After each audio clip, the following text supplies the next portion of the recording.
और अभी आपको बताएं कि पीटीआई के कप्तान ने बगैर तैयारी के लॉन्ग मार्च का ऐलान कर दिया। खिलाड़ियों ने खेलने से इनकार कर दिया। आखिरकार कप्तान ने प्रैक्टिस टाइम मांग ही लिया। पीटीआई के कप्तान ने बगैर किसी तैयारी के ऐलान कर दिया लॉन्ग मार्च का, लेकिन खिलाड़ियों ने खेलने से ही इनकार कर दिया। आखिरकार कप्तान ने प्रैक्टिस के लिए टाइम मांग लिया। रिपोर्ट देखिए। अवाम की अदम दिलचस्पी, तैयारियां नामुकम्मल, मंसूबाबंदी का फुकदान या कोई और खदशात। तहरीक इंसाफ के मार्च ने आगे बढ़ने से पहले ही एक और यू टर्न ले लिया। सरबराह तहरीक इंसाफ ने मंगल के रोज से हमले के मकाम से दोबारा सफर करने का ऐलान किया था। उनके ऐलान की गूंज अभी थमी नहीं थी कि खिलाड़ियों के मौक़िफ में तजाद सामने आ गया। हमारी जो मार्च है अब वो शुरू होगी। मंगल से वही वजीराबाद जिधर मुझे ये गोलियां लगी थी और हमारे 11 और लोगों को गोलियां लगी थी और जिधर मौजम शहीद हुआ था, उधर से ही हमारी मार्च शुरू होगी। शाह महमूद कुरैशी ने मंगल से मार्च शुरू होने की तस्दीक की। फ्यूजन कोई नहीं है, हमारे जहन में नहीं है, आप भी निकाल लीजिए। कल होगा, वजीराबाद से होगा, उसी जगह से होगा जहां कातलाना हमला हुआ। लेकिन कुछ ही देर बाद फवाद चौधरी ने नई तारीख दे दी। अपने ट्वीट में लिखा कि मार्च अब मंगल की बजाय बुध की दोपहर 2 बजे से शुरू होगा। उधर पुलिस हुक्काम ने पीटीआई क़यादत को वाज़े अंदाज में बता दिया कि मार्च के आगे बढ़ने से पहले कायदीन के लिए हर सूरत बुलेट प्रूफ स्टेज का इंतजाम करें। पुलिस हुक्काम ने खबरदार किया कि खतरात मौजूद हैं। दोबारा गफलत किसी बड़े सानहे का सबब बन सकती है। हमारी तैयारियां तो पूरी थीं, लेकिन तहरीक इंसाफ का मार्च ताखीर का शिकार हो गया। वजीर दाखिला राना सनाउल्लाह का रद्द-ए-अमल। मीडिया से गुफ्तगू में बोले कि इदारों को सियासत में इस्तेमाल करना मुल्क की तबाही होगी।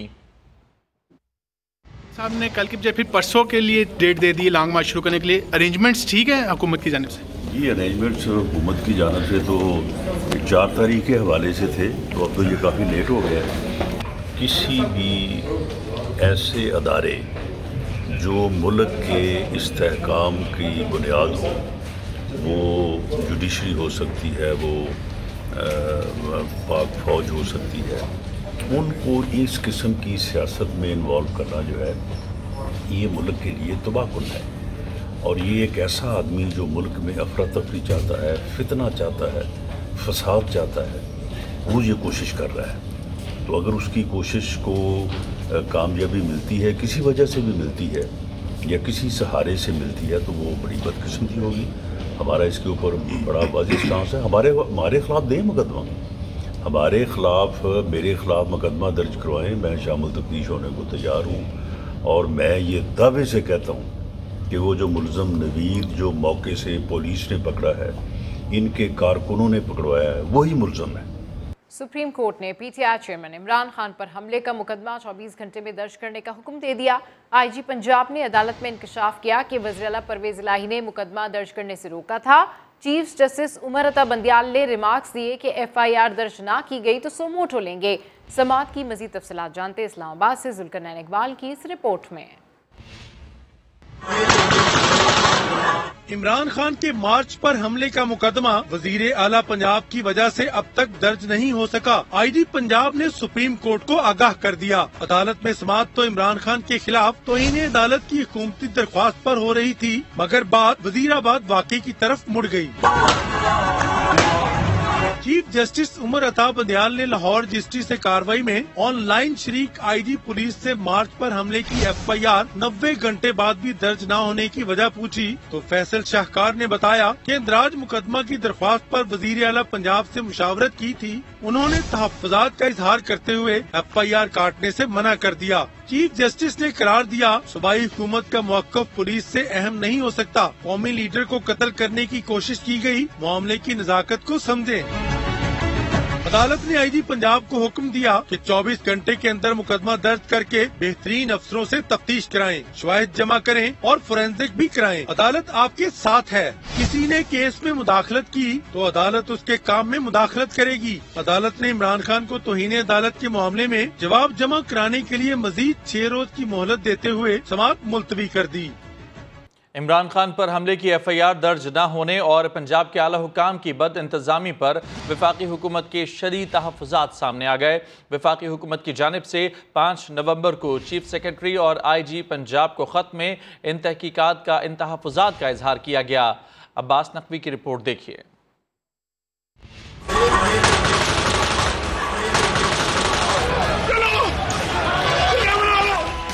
इमरान खान पर हमले का मुकदमा दर्ज न होने पर सूबे के आला हुकाम की बदइंतजामी पर वफाकी हुकूमत के शदीद तहफ़्फ़ुज़ात, चीफ सेक्रेटरी और IG पंजाब को खत लिख दिया। खत में कहा गया कि वज़ीराबाद वाक़े की FIR मुतलका SHO या CTD की मुद्दत में दर्ज करें। ताख़ीर गैर कानूनी और असल मुल्ज़िम के खिलाफ कार्रवाई को नुकसान पहुँचाने का सबब बनी। 5 नवंबर को भेजे गए खत में लिखा कि क्या सराइयों पर मबनी इल्जाम की बजाय हकाइक के मुताबिक FIR दर्ज की जाए। खत में कहा गया कि ये बात तशवीशनाक है कि सूबाई हुकूमत कोई भी अपडेट फराहम करने में नाकाम रही। मुतासरीन या उनके जख्मी होने की नौयत के बारे में भी सरकारी मालूमात जारी नहीं की गयी। खत में इस बात की निशानदही भी की गई है कि मुबैना मुल्जिम की अतराफिया वीडियोज का अजरा तफ्तीशी अमल में संगीन खामियों की तरफ इशारा करता है और सूबाई हुकूमत और इसके जिम्मेदारान की मज़कूरा बाला नाकामियां इसकी इस मामले को गलत तरीके से संभालने का वाज़ेह सबूत है। अब्बास नकवी, समा, लाहौर।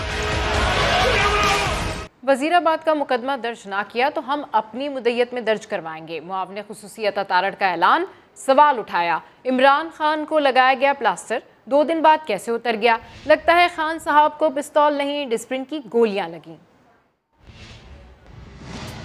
एक बंदा गोलियां लगी हुई हैं, 3 घंटे का गाड़ी में सफर तय करके लाहौर जाता है, दोनों टांगों पे प्लास्टर बांधता है। फिर वही हुआ कि परवेज इलाही साहब ने पायोडीन छिड़क के अपनी हड्डियां जोड़ ली थी। इनकी पट्टियां भी कल उतर आई हैं। पहला प्लास्टर है दुनिया का जो मैंने 24 घंटे में उतरते हुए देखा। प्लास्टर पहने, प्लास्टर उतारे, फिर क्या गोलियां भी लगी थी, मैं जख्मी भी नहीं हुआ और गोलियों की तादाद भी मुतनाज़ा है। 2 थी, 4 थी, 6 थी। मेरा तो ख्याल है डिस्प्रीन की गोलियां थी, ये वाली गोलियां नहीं थी। ये अगर वजीराबाद के वाक़े की FIR नहीं दर्ज करते, हमें मजबूर ना करें कि हम कोई FIR दर्ज करने अपनी जुरिस्डिक्शन के अंदर कि ये साजिश हुई है और ये मामला इन्होंने खुद करवाया है। जैसे एक नाबालिग आदमी के हाथ में पंजाब की सियासत आ गई है और बंदर के हाथ में जब तीली आ जाए तो पूरे जंगल को आग लगा देता है, इस वक्त आग लगा। जिन लोगों ने राना सनाउल्लाह को धमकियां दी, उनके खिलाफ भी दहशतगर्दी का मुकदमा बराबरी की सतह पे दर्ज किया जाए। अगर ये माहौल खराब करेंगे तो हमें इनसे ज्यादा माहौल खराब करना आता है, हमें इनसे निमटना भी आता है और इन जैसों को हमें सीधा करना भी आता है, क्योंकि ये लातों के भूत हैं, ये बातों से नहीं मानते। अवामी नेशनल पार्टी ने भी वजीराबाद हमले पर सवालात उठा दिए। ANP का मामले की तहकीकात का मुतालबा। अवामी नेशनल पार्टी के मरकजी जनरल सेक्रेटरी मियां इफ्तिखार हुसैन का मजीद क्या कहना था, आइए देखते हैं। समझते हैं कि शफाफ तरीके से तहकीकात हो। उस वाक़े को इसने खुद मुतनाज़ बना दिया। एक दिन तो जरा आराम से बैठो, कुर्सी पे होते हो तो भी बोलते हो, अस्पताल के बिस्तरे पे होते हो तो भी बोलते हो। ये 1 मिनट के लिए चुप नहीं होता, पता तो लगे सूरत हाल क्या है। इसने क्या कहा, मुझे 4 गोलियां लगी।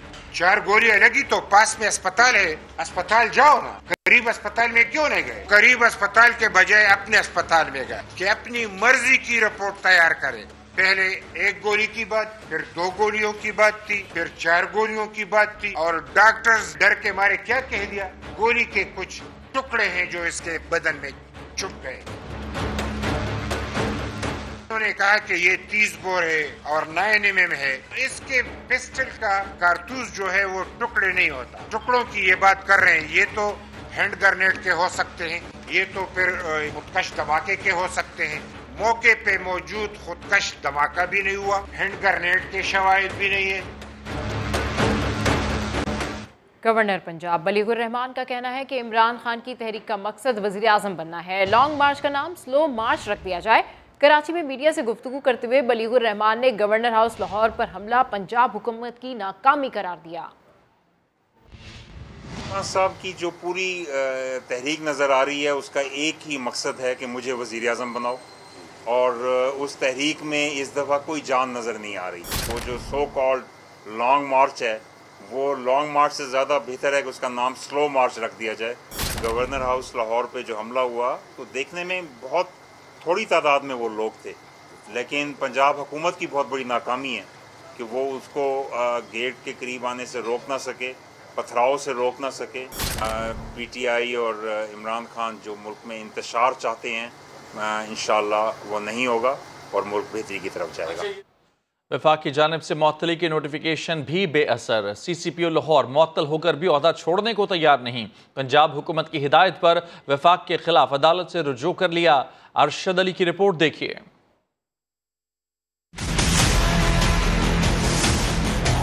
सैया बने कोतवाल, अब डर काहे का। वज़ीर आला पंजाब की आशीर्वाद। CCPO का कुर्सी छोड़ने से इनकार। मुअत्तली का नोटिफिकेशन भी गुलाम महमूद डोगर को ओहदे से न हटा सका। CCPO ओहदा बचाने के लिए अदालत जाएंगे। CCPO ने ओहदा छोड़ने के 3 नोटिस पर अमल न किया तो सेक्रेटरी एस्टेब्लिशमेंट ने 2 रोज का मुअत्तली का नोटिफिकेशन जारी कर दिया। वज़ीर आला की पुष्ट पनाही पर गुलाम महमूद डोगर डट गए। CCPO ने वफाकी हुकूमत के खिलाफ अदालत से रुजू करने का फैसला कर लिया। ज़राए के मुताबिक गुलाम महमूद डोगर को पंजाब हुकूमत ने इस बार भी काम जारी रखने और ओहदा न छोड़ने की हिदायत कर दी। कानूनी माहिरीन के मुताबिक मुअत्तली के बावजूद CCPO का ओहदे पर रहना गैर कानूनी अमल है। जहांगीर खान, समा, लाहौर।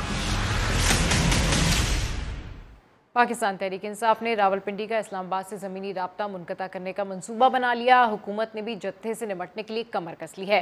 परवेज़ खटक, आमिर कियानी और अली अमीन गंडापुर समेत कई रहनुमाओं को गिरफ्तार करने का फैसला कर लिया गया।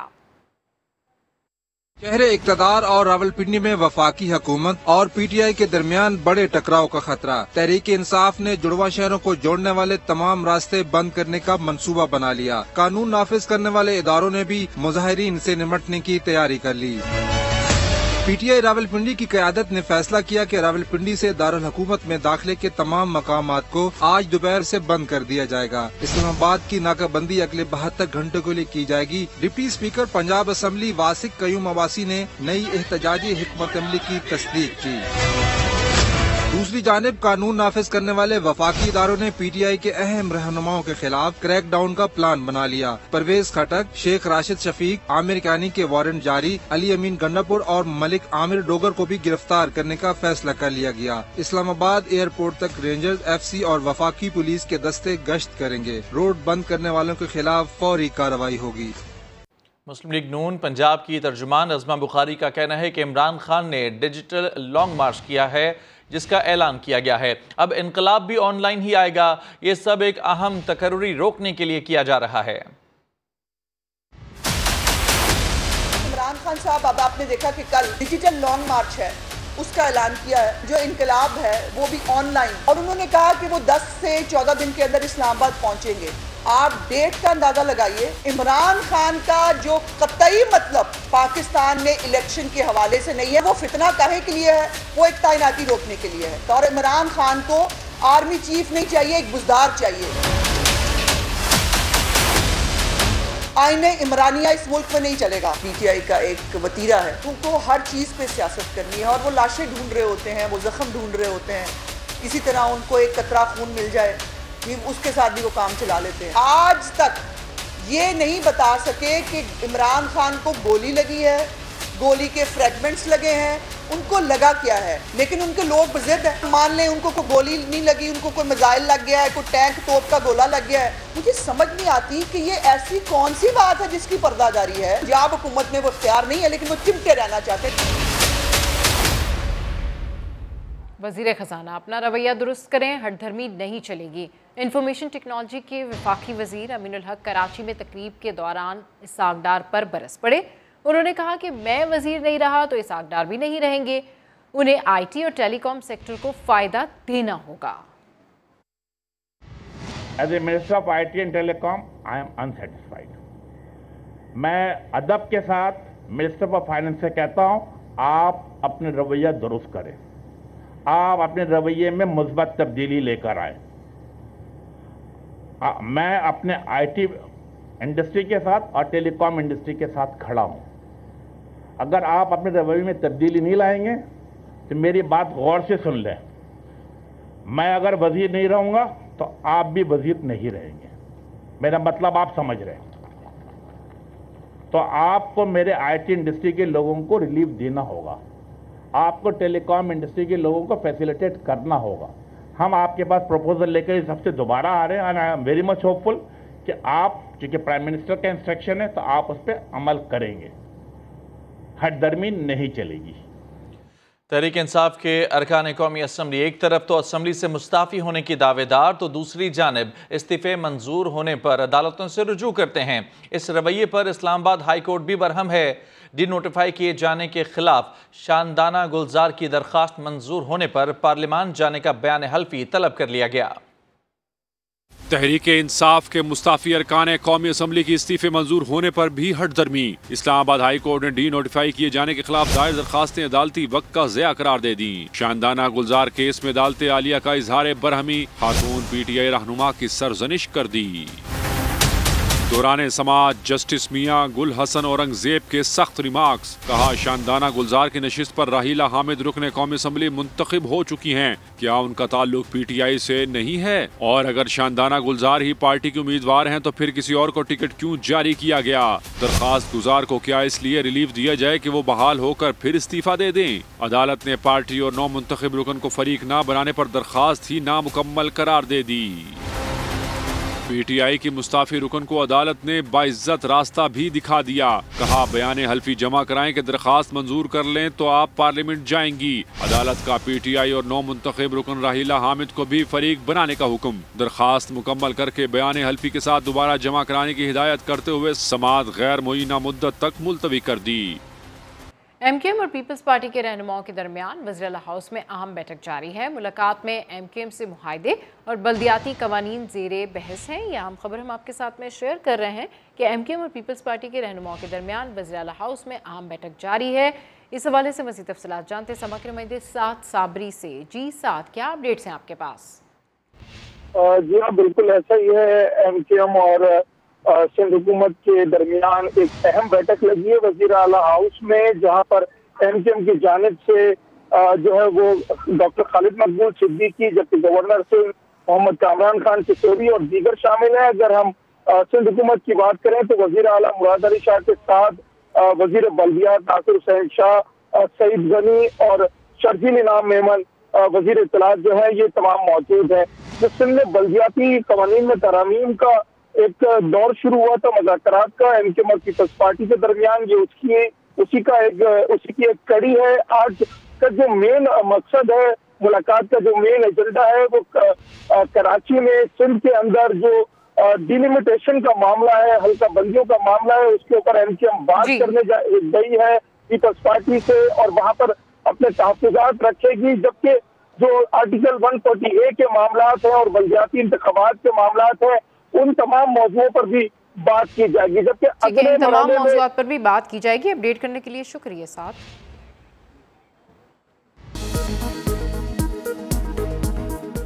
हमारी तैयारियां पूरी थीं, तहरीक इंसाफ का मार्च ही ताखीर का शिकार हो गया। वफाकी वजीर दाखिला राना सनाउल्लाह की मीडिया से गुफ्तगू, बोले इदारों को सियासत में इस्तेमाल करना मुल्क की तबाही होगी।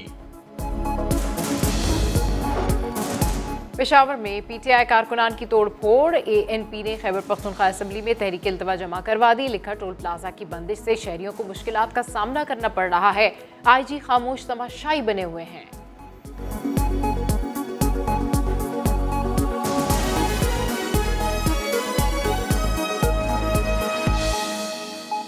रावलपिंडी में PTI के एहतजाज ने तालीमी इदारों के तलबा को परेशान कर दिया। तलबा का कहना है कि रास्तों की बंदिश के बायस स्कूल, कॉलेज और यूनिवर्सिटीज ताखीर से पहुंचते हैं। इमरान खान मुस्तकबिल के मेमारों का कुछ तो ख्याल करें। इस हवाले से रिपोर्ट कर रहे हैं उमर आसिफ। नौजवानों के नुमाइंदा होने के दावेदार PTI नौजवानों के मुस्तकबिल से खिलवाड़ करने लगी। PTI कारकुनान का टायर जलाकर सड़कें ब्लॉक करना तलबा और तलबात के लिए दर्द सर बन गया। तलबा का कहना है रास्तों की बंदिश के बाइस वैन बस चल नहीं सकती, पैदल पहुंचना भी मुहाल हो गया। इमरान खान और उनके कारकुनान कुछ तो ख्याल करें। हमारा सफर बनता सिर्फ 10 किलोमीटर, सुबह भी इन्होंने ये रोड बंद किया हुआ था, हम दूसरी साइड से गया, 18 किलोमीटर हमने सफर किया। ये नहीं होना चाहिए, करना है दूसरी जगह करें, रोड ब्लॉक न करें। ये ठीक नहीं होंगे तो फिर इसका बंदोबस्त हमारे पास है, हम सुप्रीम कोर्ट से भी रिजू करेंगे। तलबा और वालिदैन ने जलते टायरों से फैलती माहौलियाती आलूदगी और सेहत के मसाइल का जिम्मेदार भी तहरीक इंसाफ और पंजाब हुकूमत को करार दिया है। कैमरामैन मोहम्मद नवाज के साथ उमर आसिफ, समा, रावलपिंडी। घोटकी में कच्चे के इलाके में पुलिस पार्टी पर होने वाले हमले का मुकदमा दर्ज कर लिया गया है। वाकई में डीएसपी समेत 5 पुलिस एहलकारों की शहादत हुई थी। आईजी सिंध गुलाम नबी मेमन कहते हैं कि कच्चे के इलाके से डाकुओं का खात्मा करेंगे। रिपोर्ट कर रहे हैं इमरान आसिफ। घोटकी के कच्चे रोंती में पुलिस कैंप पर हमले का मुकदमा दर्ज कर लिया गया। SHO थाना उबाड़ो असगर अवान की मुद्दत में दर्ज मुकदमे में 70 मालूम और 30 नामालूम डाकुओं को नामजद किया गया है। वाक़या के बाद आईजी सिंध गुलाम नबी मेमन भी शहीद एहलकारों की ताज़ियत के लिए घोटकी पहुंच गए। पुलिस हमेशा जब भी कोई ऑपरेट करती है, चैलेंज करती है और जब भी क्रिमिनल्स को टेक ऑन करती है तो यकीनन मतलब ये एक फाइट है, बैटल है जिसमें नुकसान किसी भी तरफ हो सकता है। आईजी सिंध रोंती उबाड़ो भी गए, जहां शहीद जवान सलीम चाचड़ के लवाहिकीन से ताज़ियत की, उनके बच्चों से भी मुलाकात की और प्यार किया। रोंती में गुज़िश्ता रोज डाकुओं ने रॉकेट लॉन्चरों से हमला करके डीएसपी समेत 5 एहलकारों को शहीद किया था। फैसलाबाद में जमीन के तनाज़े पर मुखालिफिन ने घर पर धावा बोल दिया। सरेआम भारी हथियारों से फायरिंग की जाती रही। गोलियों की जद में आकर एक शख्स जख्मी हुआ। मुतासरा शहरी ने मौक़िफ़ इख्तियार किया कि मैदान में तामीराती काम कराने पर मुखालिफिन ने उसके घर पर फायरिंग की। पुलिस ने 5 नामजद समेत 15 अफराद के खिलाफ मुकदमा दर्ज कर लिया। मुल्ज़मान की गिरफ्तारी के लिए छापे मारे जा रहे हैं। COP27 समिट के मौके पर वज़ीर आज़म शहबाज शरीफ की आलमी रहनुमाओं से साइडलाइन मुलाकातें जारी हैं। यूरोपीय यूनियन के सदर चार्ल्स माइकल से मुलाकात में वज़ीर आज़म ने कहा कि इंसदादी दहशतगर्दी के खिलाफ जंग की तरह मौसमियाती तब्दीलियों के खिलाफ आलमी इत्तेहाद की ज़रूरत है। मज़ीद जानते हैं, इस्लामाबाद में समा के नुमाइंदे उस्मान खान हमारे साथ मौजूद हैं। उस्मान, बताइएगा, अहम मुलाकातें जारी हैं वज़ीर आज़म की, क्या तफसीलात हैं? बिल्कुल, शर्म शेख में वज़ीर आज़म जो है वो इंतहाई मसरूफ वक्त गुजार रहे हैं। अब से कुछ देर पहले चार्ल्स माइकल जो कि यूरोपीय यूनियन के सदर हैं, उनसे मुलाकात हुई है और वज़ीर आज़म ने सैलाब मुतासिरीन की मदद के लिए यूरोपीय यूनियन के एहसास और इमदाद को सराहा है। मौसमियाती तब्दीलियों के तबादला नफरत तमाम वालिद के इत्तेहाद के मुतकाज़ी हैं। दोनों नवानों ने इत्तफाक किया और वज़ीर आज़म का कहना था कि दहशतगर्दी के खिलाफ जंग की तरह मौसमियाती तब्दीलियों के खिलाफ आलमी इत्तेहाद दरकार है। फैटा की तहरीर से पाकिस्तान के निकलने में यूरोपीय यूनियन के ताउन को सराहते हैं और शहबाज शरीफ का कहना था कि पाकिस्तान और यूरोपीय यूनियन में कतई ताउन के फ़रोग़ के ख्वाह हैं। माजी के एतमाद और ताउन को मजीद वुसअत देना चाहते हैं और मौसमियाती तब्दीलियों के साथ का मुकाबला करने के लिए यूरोपीय यूनियन की कोशिशों को भी काबिल कदर करार दिया और दोनों रहनुमाओं ने बाहमी दिलचस्पी के अमूर पर करीबी इलाके में रहने पर इत्तेफाक किया और पाकिस्तान का जो किरदार है उसकी भी तारीफ की दी है। तो यह मुलाकात, इसके अलावा भी आलमी रहनुमाएं जो हैं उन्होंने वज़ीर आज़म शहबाज शरीफ से मुलाकात की और बाहमी दिलचस्पी के अमूर पर तबादला ख्याल भी किया गया। ठीक है, अपडेट करने के लिए शुक्रिया। क्या कराची में डीजे साइंस कॉलेज की तारीखी इमारत से तदरीस का सिलसिला खत्म कर दिया जाएगा? इस हवाले से रिपोर्ट कर रही हैं सैयदा ज़ीनत।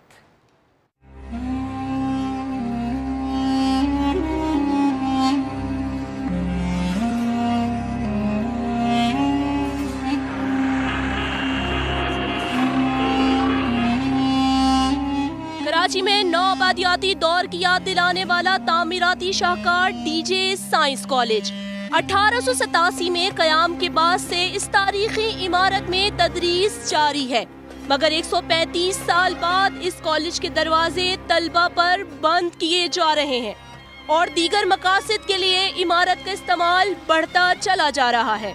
हर साल प्री इंजीनियरिंग में कमोबेश 600 दाखिले दिए जाते थे, मगर इस साल ये फहरिस्त सिर्फ 86 के हिस्से पर ही तमाम हो गई है।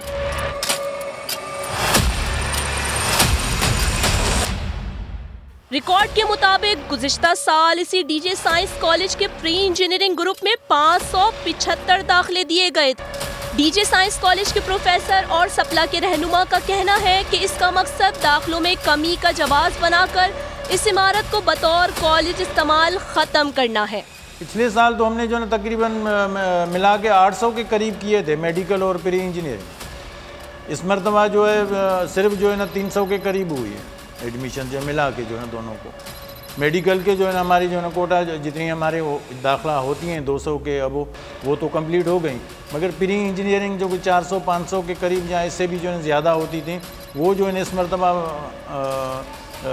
100 के अंदर है। टेक्निकली फॉल्ट नहीं है, ये जानबूझकर जो है ऐसा किया गया है ताकि इस यहाँ पर एडमिशन कम हो, आगे चलकर ये जवाज़ बनाया जाए ताकि ये कहा जाए कि अब यहाँ पर दाखिले नहीं हैं तो असातिज़ा को भी ट्रांसफ़र करो, क्लासें भी बंद करो, इतनी बड़ी बिल्डिंग की ज़रूरत नहीं है, इस बिल्डिंग को किसी दूसरे मकासद के लिए इस्तेमाल करो।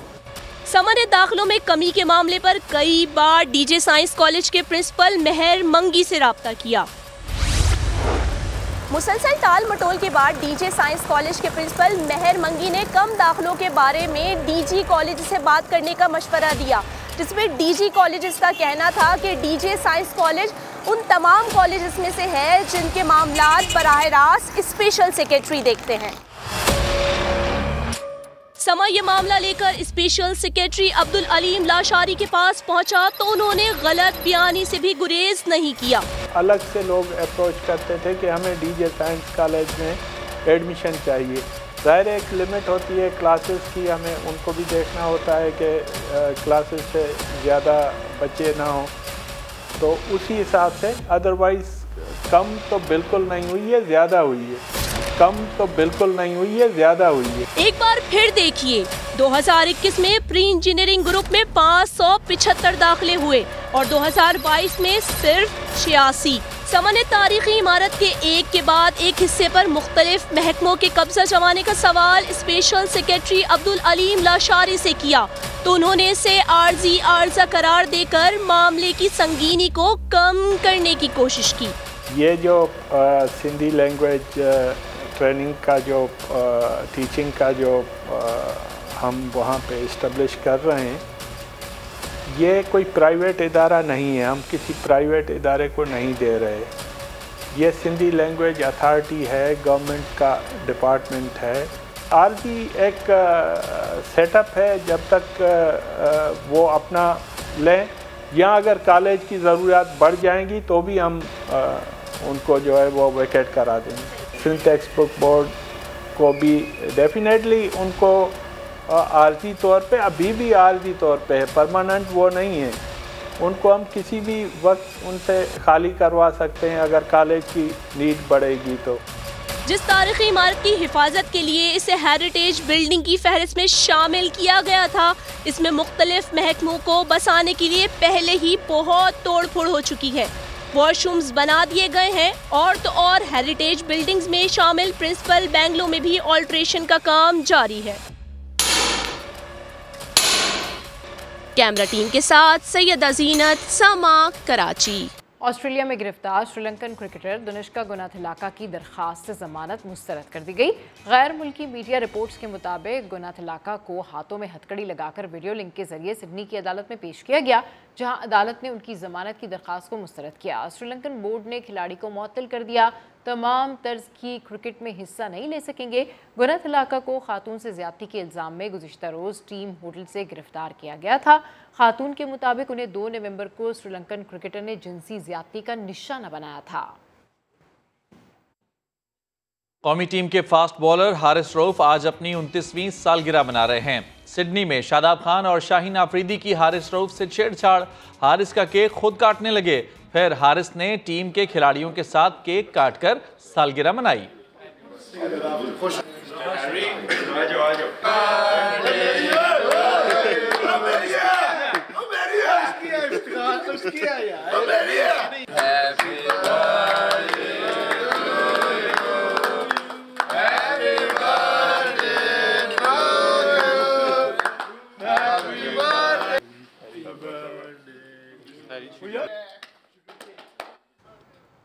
महंगाई के इस दौर में कम बजट में उरूसी मलबूसात की तैयारी मुमकिन है, मगर कैसे, ये जान लेते हैं नवीन अली की रिपोर्ट में।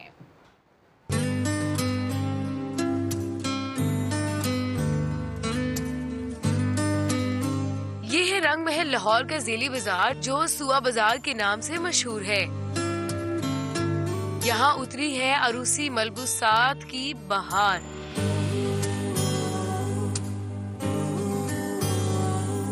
शहर की पोश मार्केटों और दीगर बाजारों में बिकने वाले लाखों के मलबूसात बन रहे हैं इंतहाई कम बजट में, और क्वालिटी ऐसी कि खवातीन भी हो जाए आसानी से मुतमईन। यहाँ पे यानी कि हम लोग बार्गेनिंग करके अपनी मर्जी से जिस तरह भी चाहें हम लोग कम करवा सकते हैं। सुआ बाजार में मौजूद नित नए डिजाइन हर किसी को अपनी जानिब मतवज्जो कर लेते हैं। दुकानदार कहते हैं कि कम मुनाफा लेकिन ज्यादा सेल के असूल पर कारबंद है, ताकि ग्राहकों को कम पैसों में अच्छे से अच्छे अरूसी मलबूसात मुहैया कर सके। हम हर चीज में करते हैं, ब्राइडल में, कैजुअल में, पार्टी वेयर में, मैक्सी, लहंगा, साड़ी, हर चीज हम आपको आपके अकॉर्डिंग बना के देंगे। ब्रांड के बाद जो लहंगे हैं ना 7 लाख से शुरू होकर 15-20 लाख तक जाते हैं। यही यहाँ वही चीज लाख, 1.25 लाख, 1.5 लाख, 2 लाख में बन जाती है। शहरी कहते हैं कि महंगाई के इस दौर में बेटी को उसकी ख्वाहिश के मुताबिक रुखसत करना मुश्किल सा हो गया है, लेकिन थोड़ी सी तगदो से अर्ज़ाए कीमत पर खूबसूरत अरूसी मलबूसात का हसूल मुमकिन है। कैमरामैन साद नवीद के साथ नवीन अली, समा, लाहौर। न्यूज़ बुलेटिन से फिलहाल इतना ही। मजीद किसी भी खबर की तफसील जाननी हो तो विजिट कीजिए हमारी वेबसाइट sama.tv। इसके अलावा आप हमें फेसबुक और ट्विटर पर भी ज्वाइन कर सकते हैं। एक ब्रेक के बाद हाजिर होंगे हेडलाइंस के साथ। देखते रहिए समा।